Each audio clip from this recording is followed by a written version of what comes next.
ကိုဘဝဆက်တိုင်းကောင်းစားစေခြင်းနဲ့ဆိုရင်နဲ့မကောင်းမှုအကုသိုလ်တွေနဲ့ဘယ်တော့မှကိုယ်ရင်နဲ့နှလုံးနဲ့မရှင်တွဲစေနဲ့နတ်နံပပေနဆိုလိုတာကမဟုတ်တာလုပ်ဖို့စိတ်မကူးနဲ့ကိုယ်ရင်ထဲမှာမဟုတ်တဲ့အတွေးတွေရောက်လာစေနဲ့တောင်းလန်ဖယ်ရှားပြေလို့ပြောနော်လက်မခံနဲ့မဟုတ်တဲ့အတွေးဆိုတော့ကောင်းတဲ့အပြစ်ကင်းပြီးတော့ကုသိုလ်ဖြစ်တဲ့အတွေးတွေကိုတွေးပြီးပါဘာတွေတွေးရမလဲကိုယ်အရေးကိုတွေးတာကြရင်အေးဒီနေ့ငါဟာကိုချင်းသီလနဲ့ပြည့်စုံရလားငါတဏ္ဍာမှာကိုချင်းသီလရှိရလားငါပါရိနဲ့အချိန်ကုန်နေတယ်ငါစိတ်တရားရောကုသိုလ်စိတ်နဲ့အချိန်ကုန်သလားကိုယ်ကိုဆန်းစစ်ပြီးတဲ့အခါကျတော့ကုသိုလ်နဲ့အချိန်ကုန်အောင်ကြိုးစားဖို့လိုအပ်တယ်ရင်နဲ့နှလုံးနဲ့ကုသိုလ်ရဖို့ကအရေးကြီးတယ်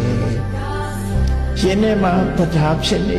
လှူတာမလှူတာတဲ့တရားဖြစ်နေရင်ထဲမှာတတိတွေဖြစ်နေတယ်ရင်ထဲမှာမကောင်းတာတွေကိုမလုပ်ဖို့ကြိုးစားတဲ့ဝိရိယတွေဖြစ်နေတယ်ရှင်ထဲမှာစိတ်တွေလေလွဲ့မနေဘဲနဲ့ကောင်းမြတ်တဲ့အာရုံတစ်ခုမှတည်ကြည်မှုတွေဖြစ်တယ်ရှင်ထဲမှာအမှန်ကန်ဆင်ញင်သုံးသပ်တတ်တဲ့အကုသိုလ်ရဲ့အပြစ်ကုသိုလ်ရဲ့အကျိုးတွေဆင်ញင်သုံးသပ်တတ်တဲ့အသိဉာဏ်တွေဖြစ်နေတယ်တတ္ထဝိရိယတတိသမာဓိပညာဆိုတာဒါတွေဖြစ်နေတယ်ဆိုရင်မကောင်းတဲ့အကုသိုလ်တွေကိုယ်တဏ္ဍာမှာဖြစ်တော့သီလနဲ့ထုံမွမ်းထားမယ်တရားနဲ့ထုံမွမ်းထားမယ်တုတ္တနဲ့ထုံမွမ်းမယ်စာကနဲ့ထုံမွမ်းတယ်ဆိုမကြတတိယကိုပြောကိုယ်ဆောက်တဲ့သီလလေးတွေနဲ့မကြတတိယမကြတတိယနေခြင်းအပြင်ကုသိုလ်ဆိုစိတ်ထဲကတတိယပြီးတော့နေတဲ့အခါမှာဒီသီလထပ်ဆောင်မလို့အကျိုးတက်လာအကျိုးဖြစ်လာအဲ့ဒီတခါတတိယရင်တခါကုသိုလ်စိတ်ဖြစ်တယ်နှစ်ခါတတိယနှစ်ခါကုသိုလ်စိတ်အဲ့တော့ယင်နဲ့နှလုံးထဲမှာတတ္ထာပရိဘဝိတစိတ်သီလပရိဘဝိတစိတ်တုတ္တပရိဘဝိတနာထားတဲ့တရားတွေမကြတရားနာစဉ်းစားတုတ္တပရိဘဝိတစိတ်စာကကိုလူထားတဲ့ကုသိုလ်ကောင်းမှုတွေကိုယင်နဲ့နှလုံးထဲမှာမကြတာပရိဒါအေးဆင်ញင်တုံတရား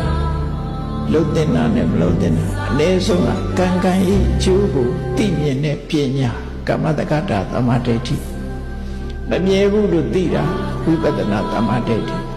အနည်းဆုံးကမ္မတက္ကတာသမာဓိဋ္ဌိဝိပဿနာသမာဓိဋ္ဌိဆိုကိုယ့်ရဲ့နဲ့ဖြစ်အောင်လုပ်ရမှာပဲဖြစ်တယ်အဲ့လိုဖြစ်နေခြင်းအပြင်သိနေလို့ရှိရင်မသိတဲ့မောဟကုသနာမဖြစ်ဘူးကုသိုလ်တရားကိုတတိယနေခြင်းအပြင်ကုသိုလ်တရားကိုမေ့လျော့တဲ့ပမာဒတရားလည်းကိုယ့်ရဲ့နေမှာဖြစ်တော့ဘူးအဲ့ဒါလို့အဆိုးတရားတွေကိုဖယ်ရှားဖို့မြတ်စွာဘုရား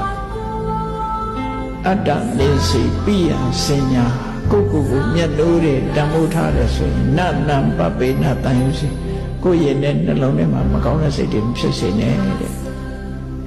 ဘာကြောင့်တိုက်တွန်းရတယ်လဲဆိုရင်နာဟိတံသူလပံဟောတိဒုက္ခံဒုက္ခတာကာမဟုတ်တာလုပ်ပြီးကောင်းကျိုးချမ်းသာဆိုတာမရနိုင်ဘူးမကောင်းတာလုပ်ပြီးအကောင်းရမယ်လို့တော့ဘယ်တော့မှမတွက်နဲ့မကောင်းတာလုပ်ရင်မကောင်းတာပဲရမှာပဲကောင်းတာလုပ်မှကောင်းကျိုးရမယ်ဆိုရယ်ကိုယ့်ရဲ့နှလုံးထဲမှာကောင်းတဲ့စိတ်တွေဖြစ်ကြိုးစား